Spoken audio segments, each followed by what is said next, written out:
Well, thank you very much for inviting me to your conference, and I had a wonderful day yesterday at the Elliott Academy meeting lots of new and novice researchers, which was just wonderful, and I've been really inspired today by all of the research that's been presented. I'm really impressed that you've all made it to the end of the day, and I know that I'm all that's standing between you and your Valentine dates tonight, so I'm going to make sure I'm going to be snappy. Really, by the end of this session, I'm hoping it's going to be an opportunity for you to just reflect on your own personal attributes, what you think your skill base is, and maybe what you aspire to in the future. I'm going to talk about what I think the skills are and the attributes are of therapists in the new and changing worlds that we are living in now, 2014 and beyond, but they're only my perspective, and they're a perspective from the UK as well. So you will have your own perspective about what the skills and attributes will be. I'm just going to talk a little bit about what I think we need to be teaching our students. I have no conflict of interest. So these are the attributes that I'm going to talk about today. I'm just going to focus on four main things. As you can see, and the final box there on the right-hand side, advanced practice, you'll see I've kind of crossed that out and replaced it with entrepreneurs or entrepreneurship. And I'll explain why I've done that as I get to that point. But underneath all of it, throughout the talk, I say, obviously I'm an educator now, and so I'm going to tell you that education is key. As, you know, you expect that from me, I should imagine. So what are we going to cover? Well, I'm going to look at what was happening 10 years ago. Your conference has been running for 10 years now, and what were the skills and attributes that therapists needed 10 years ago, and what are the challenges that are facing therapists now in 2014 and beyond, and what do we need to develop practitioners and help them to practice in that new environment. How do we help our practitioners to be resilient? How do we ensure patient safety within a culture of caring? And building, obviously, we need to build the research skills gap. Although from today's presentations, I think you don't need to worry about that too much here in Canada. Maybe it's something we need to look at more in the UK.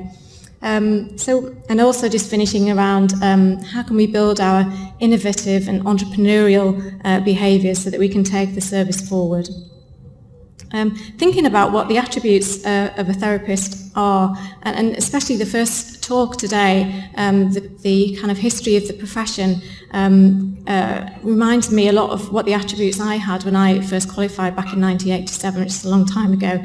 And this is, I qualified from the London Hospital School of Radiography, and this is their coat of arms. And it's quite interesting because the London Hospital are very proud of their history. It was developed, it was the first hospital in the UK to offer healthcare to the poor free of charge. And it was the brainchild of three physicians who sat in a pub called the Three Feathers in the East End of London and decided, wouldn't it be a great idea to offer care to the poor? And hence the London Hospital was developed. You probably can't see on that badge, but at the bottom of the coat of arms there is some Latin, and I'm not even going to attempt to read the Latin. I didn't do Latin at school. But it comes from a Roman playwright, affectionately known as Terence, but it apparently happens in the first act. And translated, it means, I am a human being, I consider nothing that is human alien to me. And what that roughly means is that human beings are capable of wonderful things. They're capable of amazing developments, but they're also capable of not so good things. And we've got to acknowledge the failings of human beings as well. And I will come back to this as I go through the talk.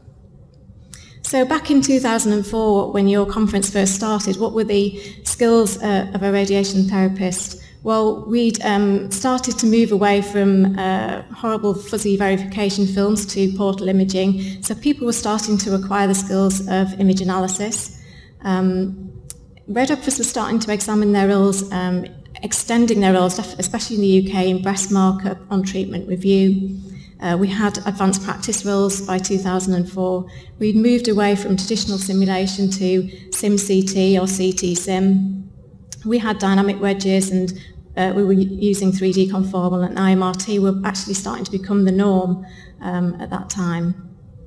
If we look at our publication habits, back in 2004, Radiography is the journal of the College of Radiographers back in the UK, and in 2004 there wasn't a single radiotherapy research article published in that journal. There were some review articles, but no primary research published.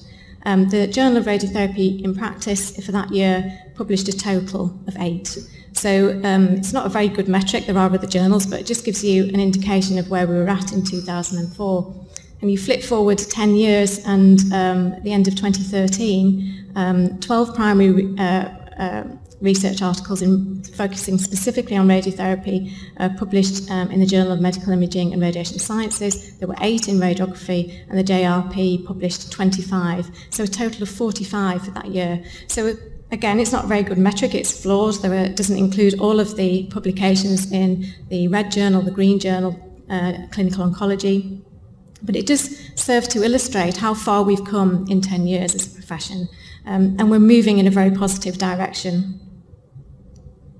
What sort of things were we publishing in 2004? We were looking at the research methods that we could use in radiotherapy. We were exploring all those issues of a radiographer-led practice.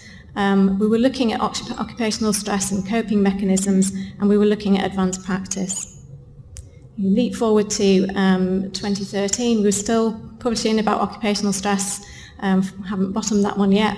Human factors and radiation errors are much more prevalent at the moment, but we're also starting to, we've been publishing a lot more on radiotherapy techniques, adaptive radiotherapy, reproducibility, immobilization, all of the topics that are relevant to radiation therapists. So thinking now ahead to what are the attributes that therapists need moving forward. Well, I'm going to start with anatomy knowledge. As an educator, we've just gone through revalidation for our undergraduate programme, and what we realised obviously is that our students need to exit the programme with the ability to interpret images from all sorts of directions. They need fantastic anatomy knowledge. So they need to not only be able to use the software and image match, but they need to be able to look and understand complex anatomy. So how do we do that? How do we upskill our students so that they can hit the ground running when they qualify and be useful practitioners? Well, a colleague of mine at Sheffield, Rob Appleyard, has been looking at VERT to develop those, that anatomy skill, and I'll be perfectly honest, and I can say this because Professor Andy Beavis is one of our associate professors, was a co-founder of Virtual. I was a bit of a sceptic when we first got VERT, and I wasn't really sure how useful it would be. But Rob has done a randomised control trial with pre and post test of understanding and knowledge of complex anatomy. And so students were randomised between either the virtual reality or a standard plastic model, and he looked at just over 100 students. And I'd love to be proved wrong, and I was proved wrong. So the post-intervention scores showed that actually the virtual reality students, their scores post-intervention were higher than those students who just had traditional teaching methods. And actually their improvement scores between before and after were again significantly improved. And you can look at those scores, and it's not a huge improvement, but it's about 8%, and you might say, well, what does that mean? Is it practically of any relevance? And what we have to remember is actually when the students underwent this study, we didn't actually give them any teaching strategies. We didn't tell them how to use the equipment to get the most out of it. We just gave them the handset. We gave them all, the very basic instructions. So if we can learn and understand a better pedagogy of how to use virtual reality to teach, then we can maximise how our students use the technology and improve how they're learning, basically, than we've ever had before. And of course, the students love VERT, and if your students are satisfied, if they're happy and they're engaged, they're more likely to learn better. But also, more importantly, they can see the benefit of using that technology for their actual practice. It makes sense to them. One of the other characteristics I think that we need to be aware of and help develop in our students and also in our practitioners is to develop professional resilience. And I was really interested in Kathleen's talk before the break around reducing anxiety in students. When I think, in this very rapid improving, technology is just improving very, very quickly, and the pressures to get patients in and out with flattening free filters, the speed of which we're treating patients, there's a lot of pressure on people in the practice environment. And they have to be able to take on board all of those technology changes, remaining compassionate and caring. And these three constructs, or these three domains, are all linked in a way. So the knowledge of patient safety and errors and the ability to be resilient and compassionate and caring are all linked together. And it's a really interesting piece of research looking at American surgeons that has identified a link between, an association between burnout and medical errors. And what they identified was that each 1 point increase in depersonalisation was associated with an 11% increase in the likelihood of reporting an error. And similarly, an increase in emotional exhaustion resulted in a 5% increase in reporting medical errors. So depersonalisation and emotional exhaustion are some of the aspects of burnout. What we're not able to say is does one cause the other? So it's possible that if you experience a radiation error, it may add to the potential of you developing burnout. It might go both ways, but they're linked somehow. And so why is burnout such a problem, and why do we need to study it? Well, in the UK it's been studied a lot. In America it's been studied here, I know, in Canada, and in the UK we did a national survey and we found that over a third of the oncology workforce were suffering from burnout. We also have nationally a high attrition on our undergraduate courses, which leads us to be a bit concerned about how many qualified practitioners we'll have in the workforce. And the other thing that's why it's really important is we want to make sure that what happened in the Mid Staffordshire Trust a couple of years ago in the UK doesn't happen within radiotherapy. Forgive me if you don't know about Mid Staffordshire Trust, it certainly wasn't the NHS's finest hour, but back in 2010 it became very clear that something had gone terribly wrong at this trust, and there was a story of absolutely appalling suffering from many patients. So this is across the whole of the hospital, it's not about radiotherapy, but there were around 400 to over 1,000 deaths attributed to poor care. And it's something that we never thought would happen in the NHS. There was a lack of openness to criticism. People weren't willing to challenge bad practice and bad care. People became very defensive. And there was an inquiry that was published in 2013, which is the Francis Report, and it's absolutely huge. And if you haven't read it, it's too big, don't worry. The executive summary is about 65 pages long. But the reason that I mention it is really to come back to this statement again, because I think it's important that we don't become complacent. We are capable of fantastic things, but we have to be always wary that under pressure when things start to go wrong, we're all capable of doing not necessarily our best work. And at this point you're probably thinking this is meant to be the Inspire lecture, it's getting a bit depressing, don't worry, I'm moving on. But what it brings me to is this concept of caring and compassion, which is very, very high on the agenda in the UK at the moment. And of course, here in Canada, you were way ahead of the game. Amanda published this work, I think, back in 2010. So she was already on the money. What does the concept of caring mean to us as a profession? And there were some really interesting themes that came out of this paper, and I really like this piece of work.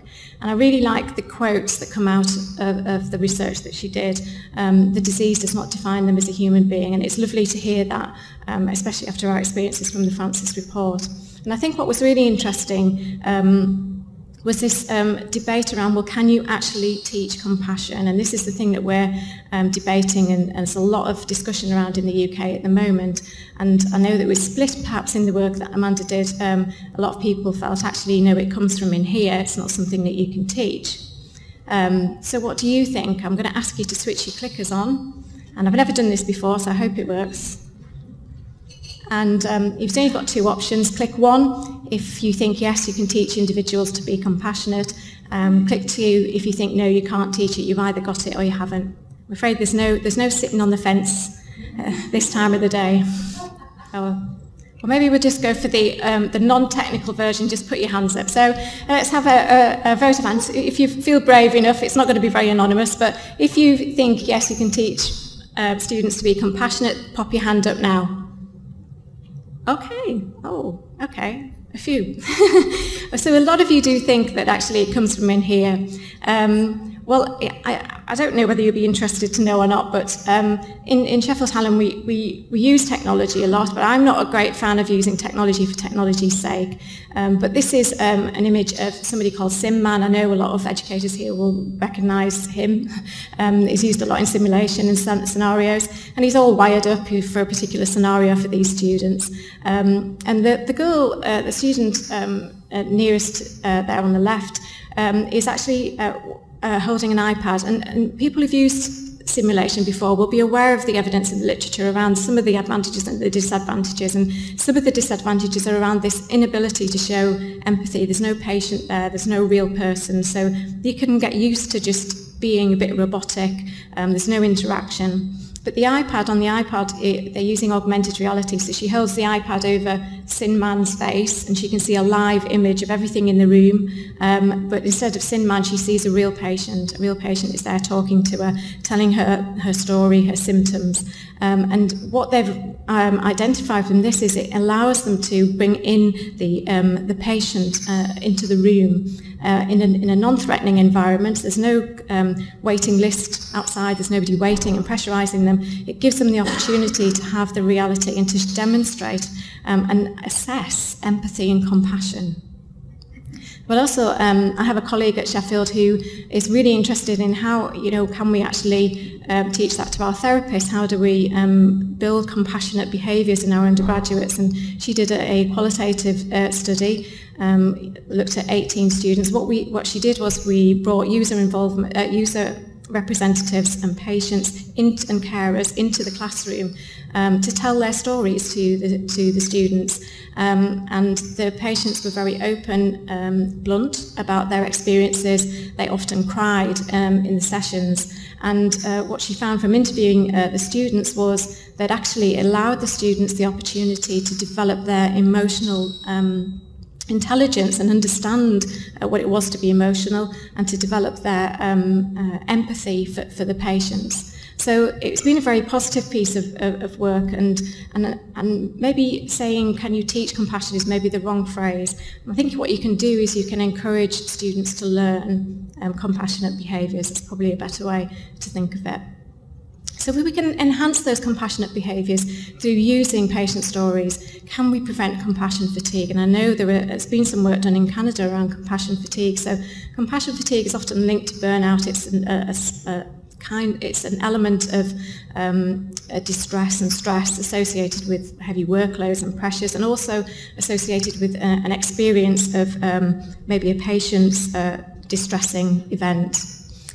So what we've been looking at is whether we can develop professional resilience to help practitioners not only just stay in the profession, but to stay professional in the profession. And resilience is often referred to as this ability to bounce back from adversity. And can you teach resilience? And I think we'd have the same argument. Is it something that is innate, and some of us are natural at it, some of us are less natural at it, but can you actually teach people to be more resilient? And so what we've done is some interprofessional work with our teacher educators and social workers, because I think everybody would agree that social workers need to be very resilient in their practice, and they have the same sort of issues that we do. And we did a mixed method study with staff, students, we surveyed practice educators, and we did individual interviews.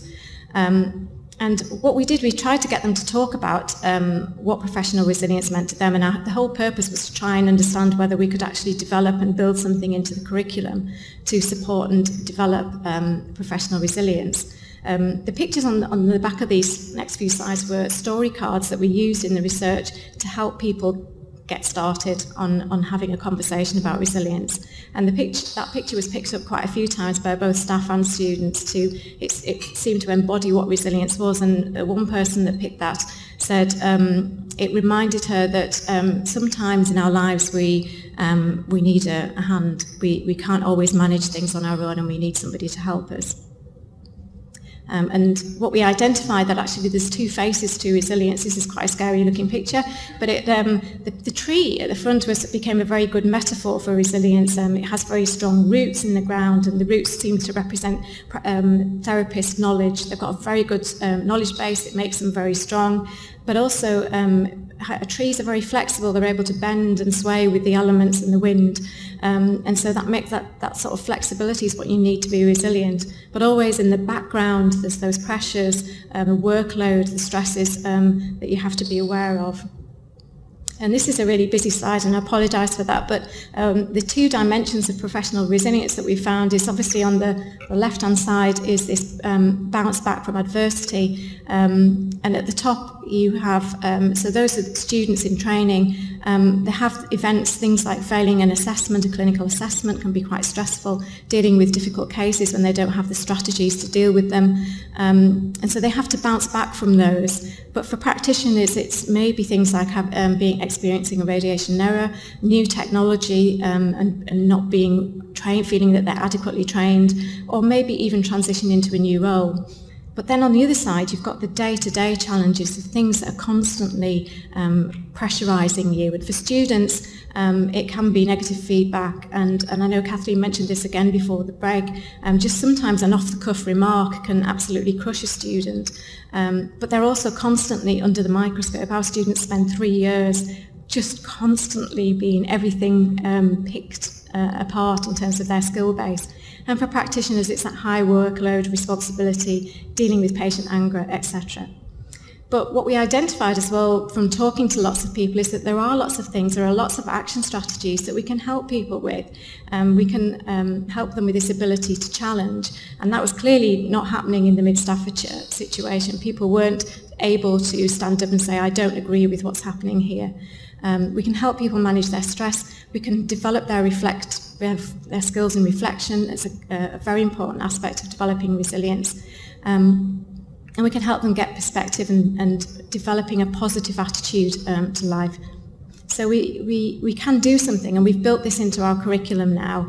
But what we realised quite early on was that if we're going to start teaching this to our undergraduates and our postgraduates, we need to make sure our tutors are actually resilient in the first place. So we've had to do quite a bit of work to help our staff become resilient as well. And one thing we do is we all now record one positive achievement every day before we go home. And sometimes that's quite hard. You've had a really bad day and you can't think of anything positive, but it gets better with practice. And there's always something good that happens. And like previous speakers have said today, and especially the last speaker, it only has to be something small. A patient saying thank you for what you've done for them. I'm kind of going to move on to research, and obviously it's this very passionate to me is research. So why are research skills so important? I think you all know, and we need to develop our own body of evidence, and you're doing a great job of that here in Canada. We need to improve care and services, but in the UK specifically, it's written into higher grade positions like consultant posts. And in fact, most job descriptions now in the UK have research written into it. But we all know what the barriers to research are, and I'm not even going to go through them. I think we just have to break down those barriers now. And it's not easy, absolutely not easy. And so we tried to look in the UK last year at what the capacity for research was, and we did a joint piece of work with the college and the National Cancer Research Institute to look at research capacity, and we looked at infrastructure and lots of things. But it was interesting that there appeared to be a big skills gap, particularly in things like writing funding bids. There was these are from research radiographers that responded to the survey. 60% of them were unsure about how to apply for funding. And if you've got research radiographers in specific roles who don't feel confident about doing that, then we're not going to bring in money as therapists to take the research agendas forward. And there was a lot of common training needs identified, lack of confidence in writing research proposals. Only 10% get training on writing for publication. Is it any wonder that not many of them publish? And only a third get research methods training. So I think it's really important that we find the formula to help people develop their research skills and their confidence in research. And that's why it was so positive to be at the Research Academy yesterday. It was a great initiative. And in 2004 in the UK, there were over 200 physiotherapists with PhDs. Now, I know they're a much bigger profession than us, but leap forward 10 years, and in the UK, in 2014, we only have 5 PhD-trained RTs. So we've got a long way to go.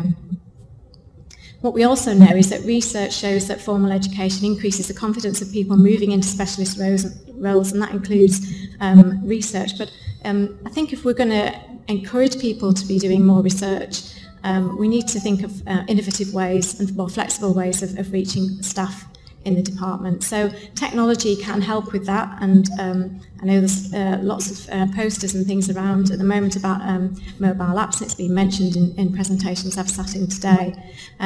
So we've developed a smartphone app in the hope of bridging that gap to help reach practitioners who are in the workplace and who can't get away from the workplace to study. And so all that the app does is it allows them to communicate with a university-based tutor to support them, but it works offline, so they don't have to have Wi-Fi, and they can do all sorts of interesting things. They can go to user forums and take their idea about a research to a user group, and they can say to the users, what do you think about this research? And then they can hand their smartphone over and get the users to actually input something there and then in the moment. So it's a great tool. It helps to engage practitioners. It gives stakeholders an opportunity to give a perspective on research ideas from within the moment. They don't have to go away and try to write it up later. And the learner becomes a conductor of their own learning. So I think it's important we use the technology as much as we can in a positive way to help support practitioners develop the skills that they want. And that kind of brings me on to the last topic, which is around advanced practice and really entrepreneurial skills. And advanced practice has been around for a while, and a lot of you are obviously in advanced practice roles. Another colleague of mine, Angie Eddy, which some of you will know, has been looking at how do you develop those advanced extended practice skills, and she's done some qualitative research around that. And one of the main themes is an ability to be to adapt and developing self-efficacy once in the role. And that's ongoing work, but I think it's time we moved away from just thinking about advanced practice and really about being entrepreneurial in our practice. And entrepreneur is a term that's used to sometimes it means it's the same as a corporate entrepreneur. It's somebody who has an intentional drive to innovate from within the organisation itself, and they develop and implement novel solutions to organisational problems, often in a bottom-up way, and they close the gap between strategy and action. And I think it's really important that we encourage much more entrepreneurial activity in our practitioners. The skills and abilities that we needed 10 years ago are not relevant anymore, are rarely relevant. We need new skills, and we need people who are willing to shake things up a little bit to take the service forward. And it's interesting that we, as educators, we need to understand how to support people to be entrepreneurial. And we've tried to study, what is it that makes somebody entrepreneurial? And we identified a number of people in the profession, both in the UK and in other countries, that we felt met the criteria of entrepreneurs within radiotherapy, and we interviewed them. And we asked them about, what was it like starting out on that path? How did you get going? And these are quite interesting quotes. They were said, it's not going to be easy. If you're not prepared to take that level of challenge, then it's get out of the kitchen now. And in order to be an expert practitioner, you've got to be confident in what you need to know, that your underpinning theory is absolutely sound, and so that there is a commitment to learn about your subject. It's about knowing it's about knowing you know. And knowing your stuff is really key. It's a starting point of being an entrepreneur. But what drives people to be innovative? Well, for a lot of people, it's about wanting to make things better. It's about doing research that they know will change the patient experience and make things better for patients. But you have to be resilient, because entrepreneurs will tell you that they frequently get the door slammed in their face, and you just have to keep going back and hammering away. And sometimes the organisation works against you and isn't very encouraging of what you want to do, and you just have to not give up and keep going. And a lot of you will maybe sympathise or empathise with the last quote, that have you ever stood there and seen something and thought, yeah, we could do this so much better. There's got to be a better way of doing this, and it's about having the belief to make that change. This again is a bit complicated, but what we gathered from all those entrepreneurs that we interviewed was that there is actually a path to entrepreneurship that we can see, and by looking at that path, it's about understanding how those entrepreneurs learn. And they learn from doing, they learn from failure, they learn from repeated failure, they learn from their patients, they learn from mentors, from networking. And they also understand the strategies that make it work. So some of the strategies are things like bringing people with you, winning hearts and minds, and that was very key to the talk before about how much buy-in do you get when you introduce a new technology. And about building resilience and managing people's expectations. So if we understand what the strategies are and how you can get to that, we can support that through education and training, and make sure that our training programs enhance and encourage entrepreneurial behaviour. And I'm sure you're all very aware of this quote from Nelson Mandela: "Education is the most powerful weapon which you can use to change the world."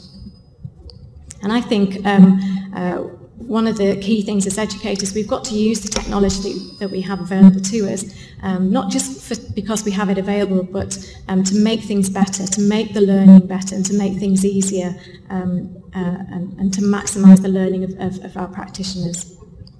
The final thing I just want to comment on in terms of moving forward and moving our profession forward is about connecting and collaborating, and the role of networks.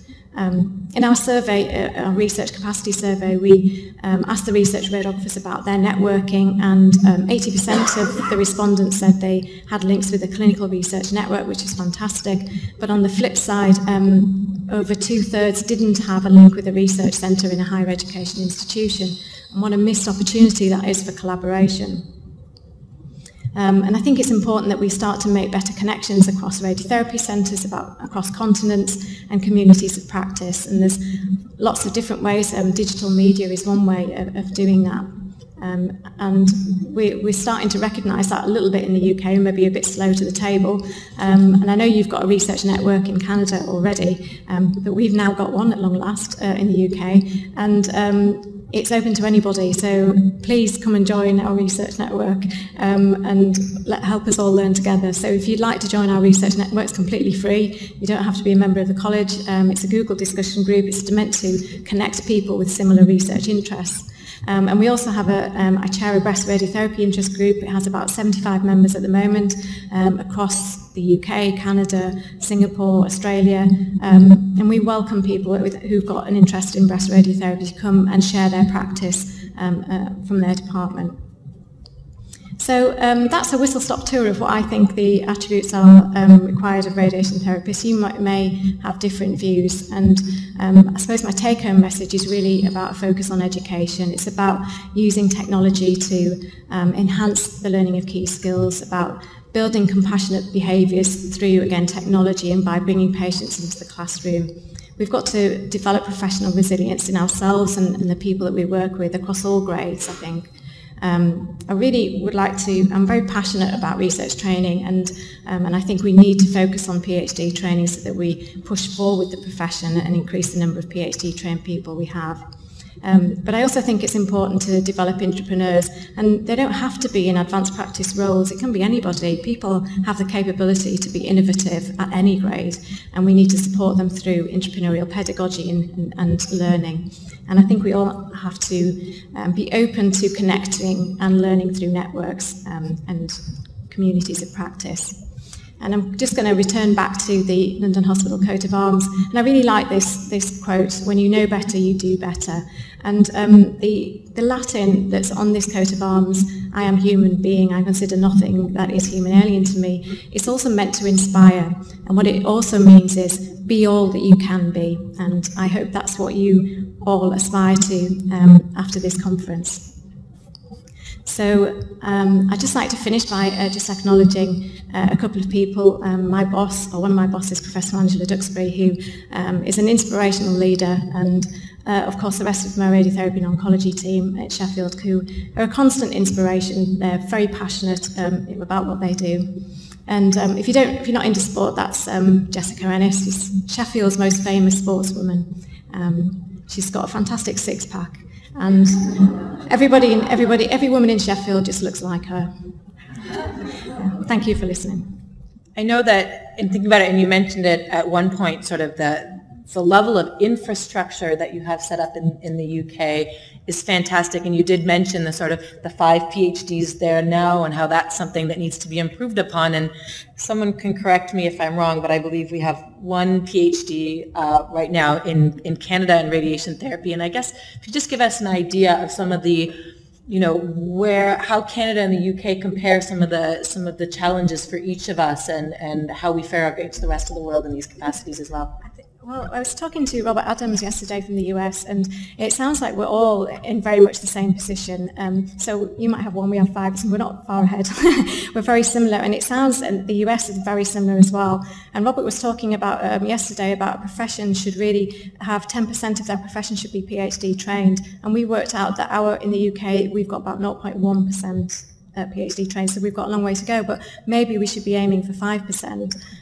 But I do think there are a lot of similarities, and I think there's, just listening to the presentations today, there's a lot of very good research going on here in Canada, and we've got a swathe of actual people doing PhDs now in the UK, and they're coming up to qualifying, so it is going to get better very, very rapidly. But I think, I don't know what the situation is and how easy it is to do PhD training here, but we do it at Sheffield. If you want to come to Sheffield, you're quite welcome.